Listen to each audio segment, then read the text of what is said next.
ناردنەوەی ئەو گۆرانەی یەکەمین جار من ناردبووم بەجێی هێشتم،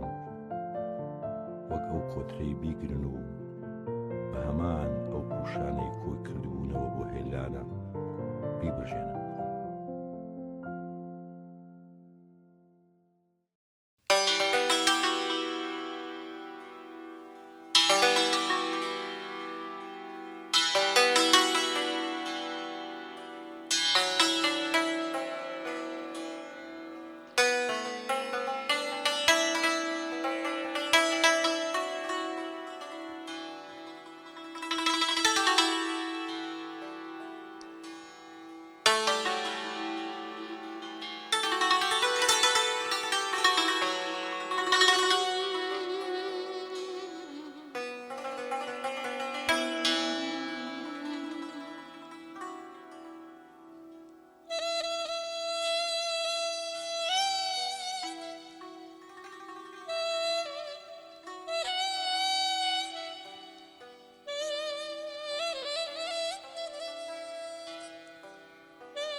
ای داد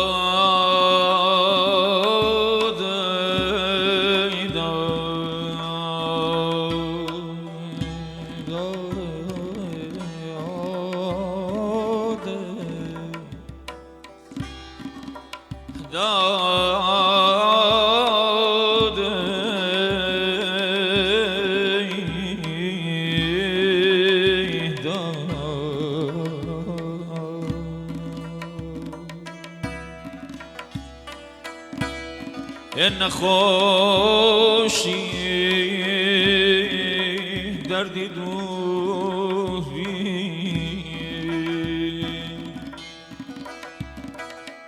ای داده نخوشی دردی دوری وقت جان و دل داره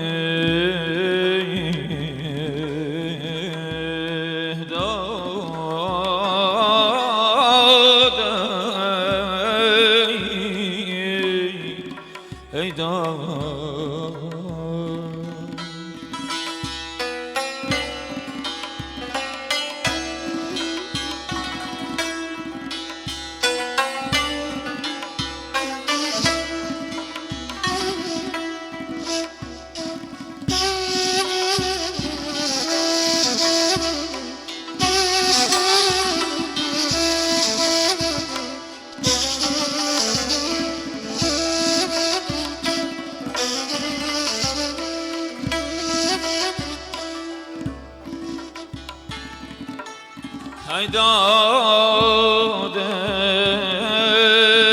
کوا نسیمی صبح دمه به حرز و حالی من بره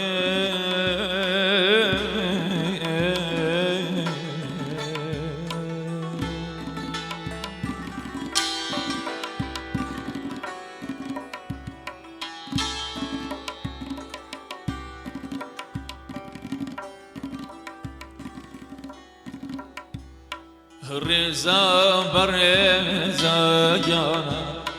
وادي آخر زمانا رضا برضا جانا وادي آخر زمانا رضا بمدور ما چه بخاطرم و قرآنم رضا بمدور ما چه بو دردکم درمانم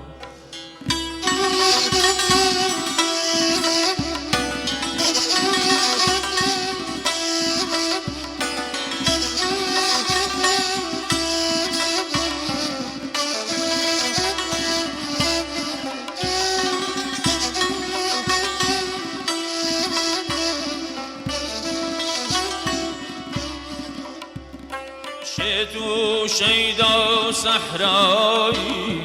مجنون هر وقت و پایی تو شیدا صحرایی مجنون هر وقت و پایی تبکم لدلی شیدایی پیان دستیان لدایی تبکم لدلی شیدایی پیان دستیان لیدا رضا برضا جانا وادی آخر زمانا رضا برضا جانا وادی آخر زمانا رضا بمدور ما چه بخاطرم و قرآنم رضا بمدور ما چه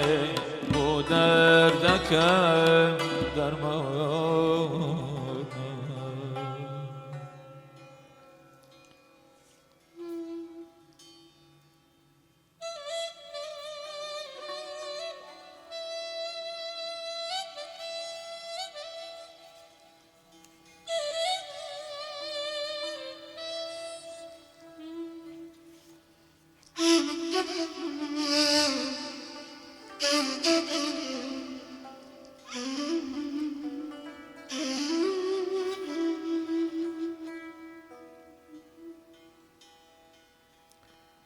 لە تەمەنێکدا زۆربەمان پلانێکی لەم شێوەمان هەبووە وەکو 1001 شەوە لە لاپەڕەی چیرۆکێکدا ملوانکەیەک بدۆزینەوە کە لە ملمان دەکرد دیار نەدەماین ئەوسا خەونەکانمان پەیوەندی بە جوانی و خۆشیەوە هەبوو کەس نەیدەبینین و دەچووینە سەر دیواری ماڵە دەوڵەمەندەکان و بەدڵی خۆمان هەرمێ و لالەنجیمان لێ دەکردەوە لە دەلاقەی حەمامەوە تەماشای ژنە جوانەکانی گەڕەکمان دەکرد پارەمان لە ماڵە بەعسی و جاشەکان دەدزی و بێ ئەوەی کەس بمان بینێ لە ژێر نیودەرەی خێزانی ئەو پێشمەرگانە جێمان دەهێشت کە لە شاردا وەکو پشیلە هەر شەوەی بێچۆکانی لەژێر قادرمەی ماڵە ناسیاوێکدا دەشاردەوە ئێستا ئەگەر ئەو ملوانکەیەمان هەبێت هەر شەوە و یەکێک لەو خەبا جێرانە لە باوەشی ژنە تازەکەیدا سار دەکەینەوە ژنەکان مێردەکانیان و پیاوەکانیش مێردی دۆستەکانیان دەکوژن ئای نیشتیمان چۆن لە خەونی خواردنی دوو هەرمەی بەلاشەوە خەریکە هەمومان دەکەیتە بکوش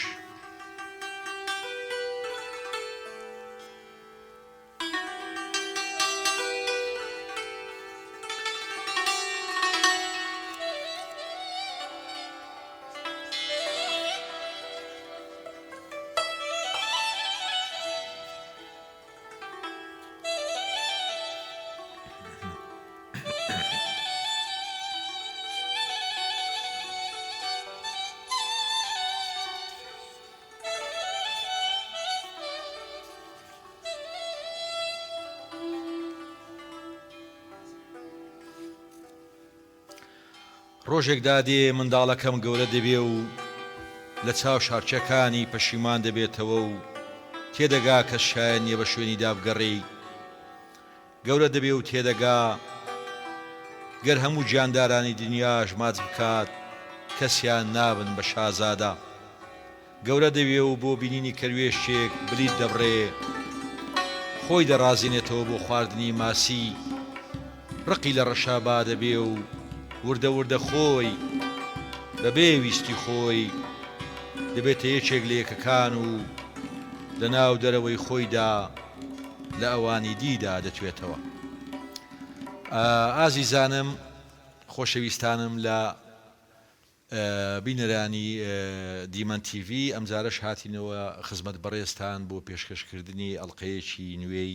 بەرنامەی مۆمی بەرهەتاو. سەرەتا سوپاسی بێپایانم بۆ هاوڕێیانی میوزیکسان بۆ هاوڕێی دەنگخۆش و ئازیز و بەتوانام کاکە کاروان و هاوڕێکانی. ئەمڕۆ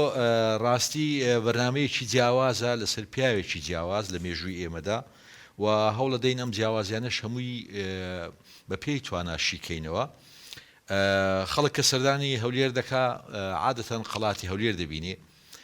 بەڵام قەڵاتێشتر هەیە بە چاو نابینری، بە هەست دەبینری، بە فەرهەنگ دەبینری، بە شارەزایی لە ستاتیکا و لە مرۆڤ دۆستی و ژیان دۆستی دەبینری. ئەویش قەڵای مامۆستا عەبدوڵڵا پەشێوە. مامۆستا پەشێو ڕاستی وە گوتم قەڵایەکی ترە لە تەنیشت قەڵای هەولێر. پیاوێکی مەردی 50 ساڵەی ئێمەیە، سەری دانەنواندووە بۆ هیچ زاڵمێک، ئەوجا زاڵمە ناوخۆی و دەرەکی بووبێ. لە سەردەمی بەعسەوە مامۆستا پەشێو بەهۆی نیشتیمان پەروەری و بەهۆی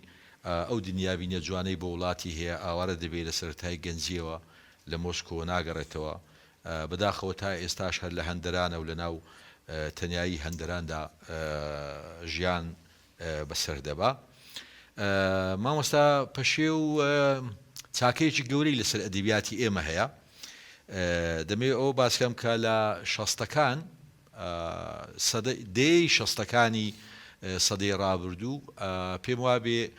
تاریکترین دێ ئەدەبیاتی ئێمەیە لەبەر وەفاتکردنی مامۆستا عەبدوڵڵا گۆران و نەمانی کەسانی دیار. لەوێەوە لە کۆتایی شەستەکانەوە مامۆستا پەشێو بە هەردوو دیوانی فرمێسک و زام و بتیشکا و دێتە ناو مەیدانی ئەدەبیاتەوە. پێم وابێ دکتۆر مارف خەزدەدار و دکتۆر عیزەدی مستەفا ڕەسوول لە ژیانیاندا لەسەر هیچ کۆک نەبوونا، تەنیا لەسەر ئەوە نەبێ کە پەشێو شاعیرێکی گەورەیە،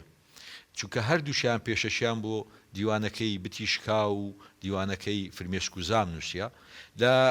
شاعیربوونی پەشێودا ئەم دوو زاتە ڕووناکبیرە هەمیشە نەیارەی ئێمە کۆک بوونە لەوەی کە پەشێویەکێکە لە ناوە ئەدەبی و لە مرۆڤە گەورەکانی ئێمە. مامۆستا پەشێو ماوەی 30 ساڵە میدیای ئێمە ڕاگەیاندنی ئێمە بە تایبەتی ڕاگەیاندنی دەسەڵات و حیزبەکان پەراوێزیان خستووە، نەخۆش دەکەوێ هەواڵی نییە. من زۆر جاران لە ڕۆژنامەیەکە دیومە بەسەرەن بەرپرسێک وەزیرێک هاتوۆتەوە بۆتە خەبەرێکی تەشریفاتی لە ڕۆژنامە و لە تیڤ و لە بڵاوکراوەکانی و حیزبانە کەچی نەخۆشی مامۆستا، نەداری مامۆستا، چاپی نوێی مامۆستا، دیوانی تازەی مامۆستا، هەلی ئەوەی پێ نەبراوە کە ببێتە هەواڵێکی بچووکیش لەم میدیایە. مامۆستا پەشێو چاکە هەرە گەورەکەی ئاشناکردنەوەی خەڵک بوو بە شعر. ئێمە هەمومان دەزانین شاری هەولێر ئەم قوڵایی ئەدەبیەی نییە کە سلێمانی هەیەتیان کەس نەهەیەتی بەهۆی نەبوونی کلاسیکەوە لە ئەدەبیات دوور بووە، لە مۆسیقا و لە حەیران و لاوکو لە دەنکەڵ بڕین زیاتر نزیک بووە. هاتنی مامۆستا پەشێو وا دەکا خەڵک ئاشنا و ئامادەی شێوێ بە وەرگرتنی ئەدەبیات و شعر. من بیرمە لە هەشتاکان لە سەرەتای هەشتاکان کە من کاتە هەراش بووم ئەوانە بە دەگمەن نامەیەشی دڵداری دەبینی دیێڕێکی مامۆستا پەشێویتیانەوێ. دواتر لە هەشتاکانەوە کە شعر دەبێتە لوعبەی زمانەوانی و دەبێتە یاری زمانەوانی و دەچێتە ناو ڕەمز و سمبول و ئەو شتانەوە دەبینین ئەو شاعرانەی دواتر. من ئێستا حتا لە ستۆری فێسبووکە، لە ستۆری ئەنستگرامە، لە ستۆری هینا دیێڕێکیان نابینم کە بچێتە ناو ژیانی خەڵکەوە. مامۆستا پەشێو ئەو چاکەی لەسەر ئێمە هەیە کە هەمیشە شعرەکانی ئامادەیی هەبوو لە ناو گەنجان لە کۆڕ و مەجلیسی نیشتیمان پەروەران، هەمیشە لە لایەنگیری نەتەوەکەی خۆی بووە هەمیشە لایەنگیری خەڵکی زەحمەت چێژ بووە. من مامۆستا پەشێو لە هەراشی پێشەوەی دیوانەکانی بخوێنەوە بە چیرۆکێک ناسیم. چیرۆکەکە مامۆستا پەشێو لە گوندی کەنداڵ کە نزیک مەخمورە، من خەڵکی مەخمورم، بۆ ماوەی 2-3 ساڵ مامۆستا دەبێت لەوێ. شعرێکی هەیە بەناوی شەوانی کەنداڵ. من یەکەم جار ئەم شعرم لە چێ بیست لە پیرەمێردێک بوو ناوی عەوڵابۆر بوو. دەمەوێت چیرۆکی ئەو پیاوەتان ببژێڕمەوە بزانم پەشێو چۆتە ناو چی. کاکاروان عەبدوڵڵا عەوڵابۆر پیر بوو، ماڵ و منداڵی هەبوو، کوڕی ژنی نابوو، کچی شووی کردبوو لە گوندێکی ناوی گاوەرە لە بەرامبەر گوندی کەنداڵە. لەم گاوەرەیە حەزی لە ژنێ کردووە بە گەنجێتی 40-50 ساڵ لەمەوە پێش، یعنی لە پێش ئەو کاتەی تەمەنی ژنیان نەداوەتێ داوێنێتە پیاوێک لە کەنداڵ. ئەم پیاوە سوێندی خواردبوو نەمرێ پێش پیاوەکەی تر، پێش مێردی ژنە. ئەگەر بۆ ماوەی دنیاش کاول بێ نابێ بمرێ چکە 90 ساڵیش بێ هەردەی هێنێ. ئەم پیاوە شعرێکی پەشێوی دەگوتەوە کە پەشێو بۆ گوندی کەنداڵی نووسیەوە، بۆ گوندی یارەکەی خۆی نووسیوە کە گاوەرە و کەنداڵ لە بەرامبەر یەکن. ئەو ئازیز و خۆشەویستەکەی کە شووی بەیەکی شتر کرد لە کەنداڵ بوو. ئیتر شعرێکی هەیە بەناوی شەوانی کەنداڵ. من یەکەم جار لەو پیرەمێردا ئەو شعرم بیست کە لە بەری کردبوو لە خۆشەویستی گوندی کەنداڵەوە. ئێستاش لە بەرمە. شعرەکە دەڵێ وشەکانی شعری ئەم شەو ڕەوە کۆترێکی سپین لە بەندیخانەی سنگما سەرسامەژین، ئاگر لە هەستم بەرئەدەن دەنووگ لە زامم وەرئەدەن، دەیانەوێ بەندیخانەی سنگم لەخکەن، لە دەلاقەی زامێکەوە دەرباز بن و تارای شینی ئاسمان شەقکەن، بەڵام دوو دڵم نازانم بۆ بەر پەنجەرەی کامە کچ بەڕەڵاکەم کۆترەکانم، لە دوای ئەوەی خۆشەویستم پەنجەرەی خۆی لێداخستم. ئەم پیرەمێردا کە پیر بوو، من جارێکیان بابم پێی نیشاندا، ئەگەر نەناسی وایە دەرگوت ئەمە تێک چووە شێت بووە، لەبەر ئەوەی بەڵێنی دابوو نابێ پێش مێردی ئەو ژنە بمرێ، جگەرەی تەرکدا بوو چەوری نەدەخوارد، گرنگی بەخۆیەدا. دکتۆری ئەو کات نازانم یەکسەر پێی دەگوتی 2 مانگت ماوە دەمری، نازانم یعنی بێشعوریەک لەو کاتە هەبوو کە ئێستا مەسەلەن زۆر جاران بە دکتۆرەکە بە نەخۆشەکە ناتوانێ ئاوا بە کەسێکی دەڵێ یان بنەوە ئەنما فەرقی کردووە. ئەو کاتە پێیان گوت 2 مانگت ماوە، کەزانی بووی دەمرێ و ئیتر تەواو. باوەڕکە کاکە کاروان کە مناڵێکی دەبینی مەسەلەن ئەمرە کاتە مناڵ بوون دەگو ئاوەرە کوڕم تۆ چێی ناوت چێ دەنگ و ناون تەڵعاتە کوڕی چێی کوڕی تار گورەی مەخموریمە ئێدەیگو کوڕمدا 15 ڕۆژ 20 ڕۆژێکم دێ. سواڵی تەمەنیە کرد لە خۆشەویستیە، دەرۆزەی تەمەنیە کرد لە گەنجەکانە بەس بۆ ئەوی نەمرێ و بگا بە ویارەی کە ئەم مامۆستا پەشێوم ئاوا ناسی. دواتر کە دێمە سەر خوێندنەوەی شەونامەی شاعری شتین و بەڕاستی یەکێکە لە ناوە هەرە درەوشا و گەورەکانی دنیای ئێمە شعری مامۆستا پەشێو بەساوان.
خاتوونەکەم بیستوتە ئاسمان چەند دوورە من بارتەقای دووری ئاسمان خۆشم دەوێی بیستوتە دەریا چەند قوڵە بەقەد قوڵی گشت دەریاکان خۆشم دەوێی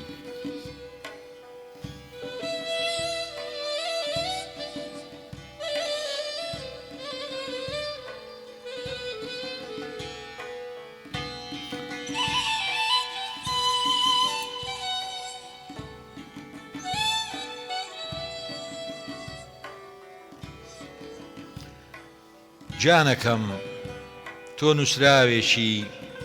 دێڕت بەقەد تاڵی پەرچەم من 4 ساڵە دەتخوێنمەوە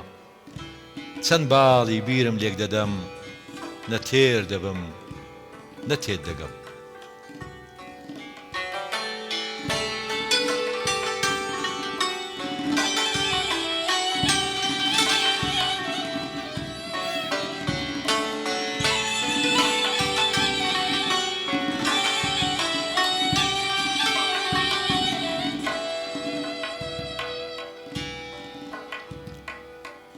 زۆر دەترسم لە ناو دێڕی شێعرەکانما شار بدناسێ کامیرەی چاوی مەرگەوەڕ وێنەت بگرێ و هەڵی واسێ زۆر دەترسم گەر بدناسن پەنجەکانم هەڵوەرێنن شابشتی تۆش بسووتێنن بەڵام هێشتا من دەربەز نیم هەرچیم دیوە هەرچیم بۆ چاوت نووسیوە نای شارمەوە تا چۆک بدا لە دەروون تا دێوی گومان تا گەورە و بچووک بزانن خۆشم دەوێی خۆشم دەوێی 100 بارتەقای دووری ئاسمان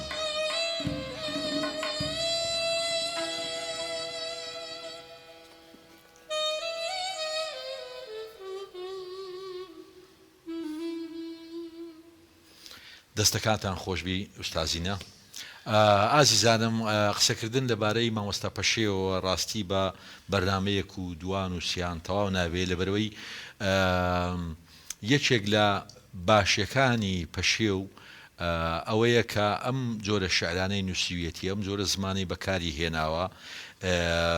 لە بەردەستی هەمووانە بۆیە دەبینی مەسەلەن ئەدەب لە سەردەمی پەشێودا دەچێتە لای هەمووان دەچێتە لای فیتەرێک دەچێتە لای عاشقێک دەچێتە لای سایەخش تەکسی دەچێتە لای کەسێک کە تعزیە هەیە دەچێتە لای کەسێک کە ڕۆڵەکەی پێشمەرگەیە دەچێتە لای کەسێک کە منداڵەکەی لە هەندەرانە ڕاستی مامۆستا پەشێ و وێڕای ئەوەی لە ڕووی خوێندەواریەوە ئێمە هەمومان دەزانین 2 دکتۆرای هەیە دکتۆرایشیان لەسەر حاج تۆفیقی پیرەمێردا لە هەمان کاتدا ئەم خوێندەواریەی خۆی نەکردوتە با بڵێن منبەرێک یان لوود بەرزیەک لە ڕووی زمان و داڕشتنەوە من هەمیشە تاکید لەوە دەکەمەوە کە مامۆستا پەشێ و وانەیەکمان داتێ ئەویش ئەوەیە هەموو شتێکی قوڵ ڕوونە ئەگەر بێت و ئێستا ئێمە سەدان و هەزاران لۆری خۆڵ بخەینە دەریای سپینا و ڕاستەوە لێڵ نابێ لە بەرەوەی دەریای قوڵ لێڵ نابێ شعری باش شعری چاک وەکو مامۆستا عەبدوڵڵا گۆران وەکو قانع وەکو پیرەمێرد وەکو پەشێو وەکو وەفایی هەموو ئەو شاعیرانەی کە شتێکیان هەیە پێ بڵێن و جوان بینیەشیان هەیە دەری ببڕن پێویستیان بە ئاڵۆزکردنی زمان و بە سەرلێشێوان و بەوە نییە کە خۆیان بە گەورە و خوێنەرەکانیان بە بچووک بزانن دێنە ناو ژیانی وردی خوێنەرەکانیانەوە دێنە ناو نامەی عاشقەکانەوە دێنە ناو پرسەی مردنی ئازیزانەوە مامۆستا پەشێ و وێڕای ئەوەی دەستێکی باڵای هەیە لە شعری ڕۆمانسی دەستێکی باڵاشی هەوە لە شعری نیشتیمان پەروەری ئێمە هەمومان گۆشکراوین بە وانەکانی پەشێ و بۆ منداڵان گۆشکراوین بۆ خۆشەویستی نیشتیمان کە لە شعری پەشێودا هەیە مامۆستا پەشێ و ڕاستیەکەی بەقەد گەورەی خۆی گرنگی پێنەدراوە توێژینەوەی لەسەر نەکراوە ئەوەی لە ئەخیردا مامۆستا پەشێو بە زیندوی دەڵێتەوە ئەم هەستە بەرزەیەتی بەرامبەر بە ئینسان بەرامبەر بە ئاژەڵ بە سروشت بە وەکو شانازیەک دەچێت کە ئێمە هەندێک کەسمان هەیە دەبێتە شوناسی ئێمە مثل مامۆستا پەشێو و مامۆستا شێرکۆبێکەس مامۆستا قانع ئەحمەدی خانی نالی ئەمانە شوناسی فەرهەنگی و شوناسی کولتوری ئێمەن مامۆستا پەشێو ئەگەر یەک با بڵێن دڵگرانی خوێنەران یان یەک دڵگەرمی خوێنەران بەرامبەری هەیە بەڕاستی لە شعرە سیاسەکانی دیایە شعرە سیاسەکانی مامۆستا پەشێو تووڕەیی پێوە دیارە هەرچەندە من هەمومان دەیناسین ئەم تووڕەبوون و ئەم هەڵچوونەشی هەر لە دڵسۆزیە بۆ خاک و بۆ باشترکردنی ئایندەی ئەم نەتەوەیە و ئایندەی ئەم وڵاتە بەڵام زۆر جاران گلەی ئەوەی لێ هەبووە کە با بڵێن بردننی شعر بەرەو ئەم قسە هەڵچوونی و ئەم جنێوانە زۆر جاران ئەمە لە یاریکردنی شەڕاستە یعنی مثلەن یاریچێکی وەکو لیۆنۆل میسی دەبێت بزانێ هەر ئیشێک کە دەیکا لە ناو ساحەیە مناڵ سەیریەکە هەراش سەیریەکە لاسایی دەکەنەوە تەقلید دەکرێتەوە ئەم قسەیە بۆ باوک ڕاستە کە لە ناو مناڵەکانیدا جنێو بەکار نایەنێ لە عایلەکەیدا قسەی هەڵچوونی زەق ناکە بۆ ئەم سوڕەیە بمێنێ ئەمە بۆ ئەدیب و نووسری ڕاستە زۆر جاران کە شاعریان ئەدیب و نووسەر مەسەلەن هەڵچوونێکی وای دەبێ مەسەلەن ئەلفازی نابیە و هەندێ وشە بەکاردێنێ کە دەبێ بزانێ گەنج دەیخوێنێتەوە مناڵ دەیخوێنێتەوە قوتابی دەیخوێنێتەوە دەبێ وریای ئەم خاڵە بێ من دڵنیام لە دڵگرمی و لە دڵسۆزی و لە پاچی خۆیەتی بەکارهێنانی ئەم دەستەواژە و ئەم جۆرە قسانە بەڵام دەبێ ئاگداری ئەوە بێ کە مامۆستا پەشێو کە دڵێم مامۆستا واتە قوتابی هەیە واتە خەڵک هەیە لاسایی کاتەوە خەڵک هەیە ڕێچکەی ئەوەگری بۆیە چەندی نمونە بێ چەندی بەرز بێ حتا لە بەکارهێنانی دەکرێ مەسەلەن ئێمە گلەی لە سیاسی بکەین گرەی لە سیاست بکەین نیشتیمانی خۆمانە نیشتیمانی هەمومانە دەکرێت هەمومان بە جۆرێک لە جۆرەکان هەوڵی باشترکردن و هەوڵی گەشە سندنی زیاتری وڵاتەکەمان بدەین بەڵام هەموو شتێکیش بە سێسار ڕێگا دەگوترێ یعنی لە زماندا زۆر جاران مەرحەبایەک بە 20 نەوە دەگوترێ یعنی مەرحەبا هەیە بۆ سەرکۆنەیە مەرحەبا هەیە بۆ تعلیقە مەرحەبا هەیە بۆ چاک و چۆنیە ئێمە دەگەڕێنەوە لای شعرەکانی مامۆستا پەشێو تەواو مامۆستا پەشێو حەقە دیوانەکەی بە کاملی تۆمار کرێ سپاس بۆ هاوڕێیانم لە موزیکسان کاکە کاروان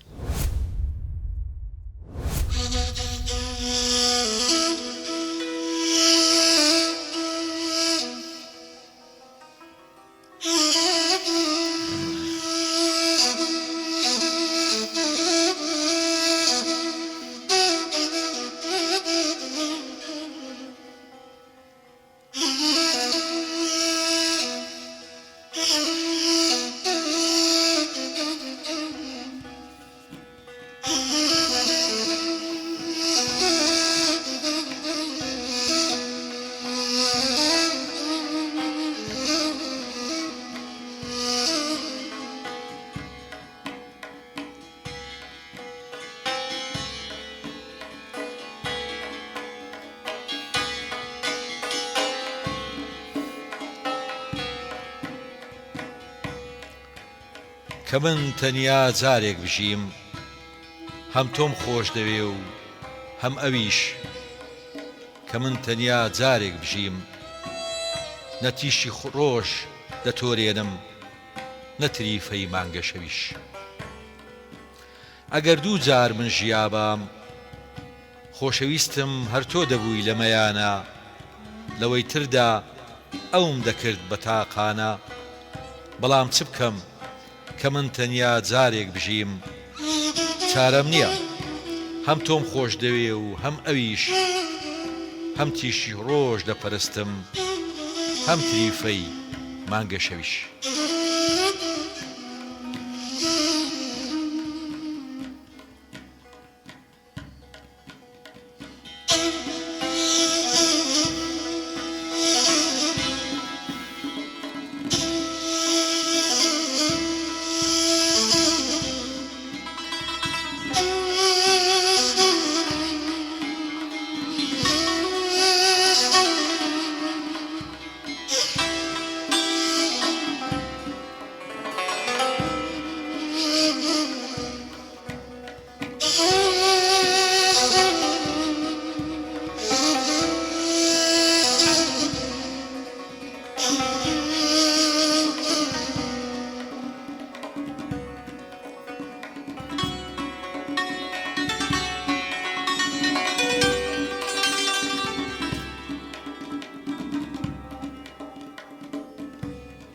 نازانم چۆن ئاوێتت بم ئەگەر بەهەشتی پێم بڵێ تا کڕنۆش بم بۆ گشت خواکان ئەگەر دۆزەخی پێم بڵێ تا زەمین پڕکەم لە تاوان نازانم چۆن ئاوێتت بم گەر خاچەشی داگیرکراوی پێم بڵێ تا پێستم بکەم بە ئاڵات گەر وەک منیش قەرەزێکی سنوورێکم بۆ بشێشە و بۆ خۆت من بکە بە وڵات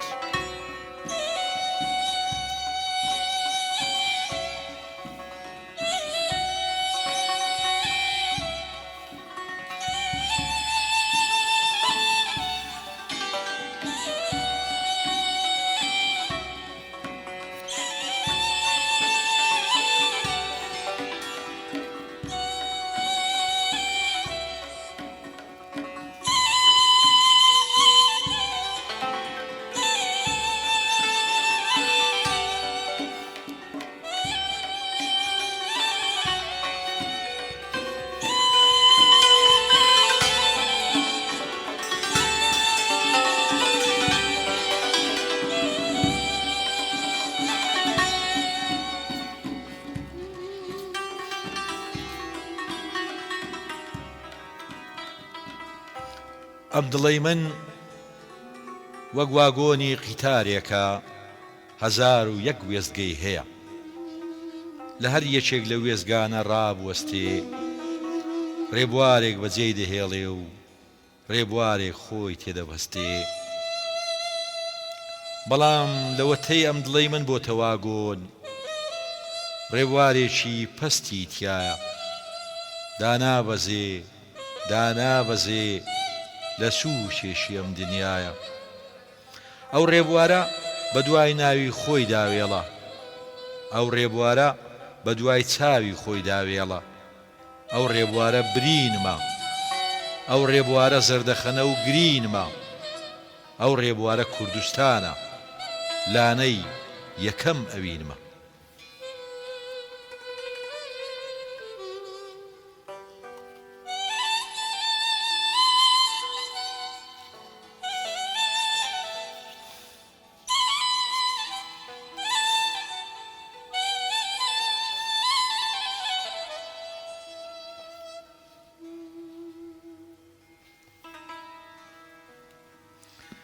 دەستان خۆشبی ئوستاجیان دەست خۆشکا کاروان ئازیزانم ئەوەی ماوە لەسەر مامۆستا پەشێ و ئاماژەی پێ بدەن ئەوەیە کە لە هەولێر بوونی مامۆستا پەشێ و لە شەستەکان و لە هەفتاکانی شەستەکان و هەفتاکانی سەدەی ڕابردوو ئەم ئاشکردنەوەی خوێنەری هەولێری ئەم ئاشکردنەوەی خەڵکی هەولێر بە شەعر و ئەم خۆشەویستیەی خەڵک بە جیاوازی ئایدۆلۆژیاوە بە جیاوازی مەسەبەوە دنیابینیەوە من مەسیحیم دیوە لە هەولێر پەشێوی خۆشویستووە کرماجم دیوە پەشێوی خۆشویستووە مەسەلەن عەرەبم دیوە لە ڕێگای وەرجێڕانی شعرەکانەوە پەشێوی خۆشویستووە ئەو کاتەی شعری باش دەچێتە سەروی شارەوە بۆ نمونە مامۆستا پەشێ و لە ڕۆژهەڵاتی کوردستانی ڕۆژهەڵات زۆر پەیوەستن بە شعرەکانی مەسەلەن پەڕینەوەی پەشێ و لە هەولێرەوە بەرەو شارەکانی تر بەرە و زمانی بادینی بەرە و کوردی باکوور بەرە و سنا بەرزبوونەوەی شعر بۆ سەروی شار بۆ سەروی ئایدۆلۆژیا بۆ سەروی جێندەر تەنانەت دیێڕی پەشێ و لە نامەی عاشقانی کچەکانیشدا هەیە کە ئەمە زۆر گرنگە کچێک هەز نەکە ئەمە پیاوێکە نووسیوێتی و تعبیر لەو دەکا ئەم ئاشتەواییە ئەم دنیابینیەی پەشێ و لە ئێستادا بۆ گەنجەکان بۆ ئێمە زۆر گرنگە بزانین کە شعری باش ئەو شعرەیە کە دەچێتە سەروی شار دەچێتە سەروی مەزهەب دەچێتە سەروی شێوەزاریش کەس هەز ناکە پەشێ و خەڵکی هەولێرە هەمومان هەز دەکەین هەرموو کوردێک هەز دەکا پەشێ و کووردە مامۆستایی تر کاتی تۆ هاتوو و گۆرانیمان بۆ بڵێ قوربانی بم سپاس بۆ جەنابەت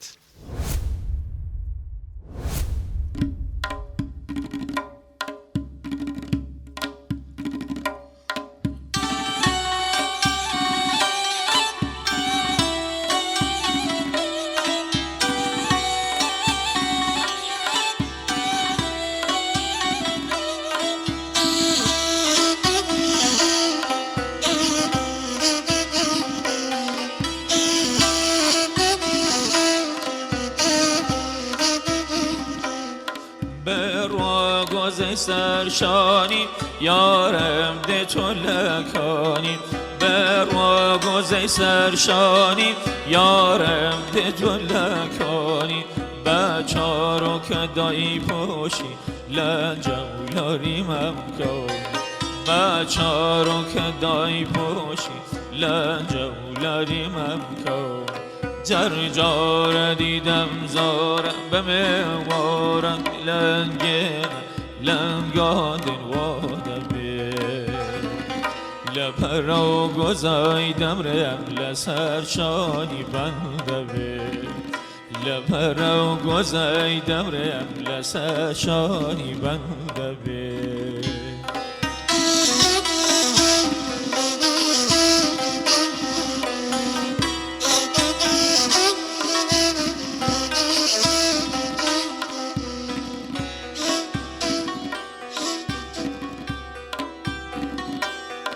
لاوه لاوه هی لاوه چو خوابک بم لاوه لاوه لاوه هی لاوه یارم بکبم لاوه لبرو دکی دورم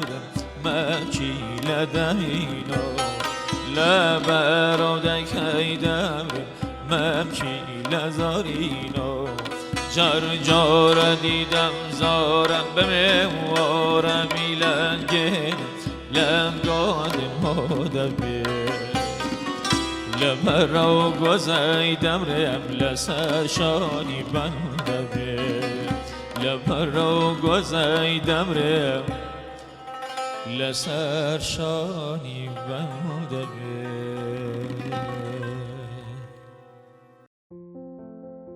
نردنەوەی ئەو گۆرانەی یەکەمین جار من نردبووم بەجێی هێشتم وەک ئەو کۆترەی بیگرن و بە هەمان ئەو پوشانەی کۆی کردبوونەوە بۆ هێلانە بیبژێنە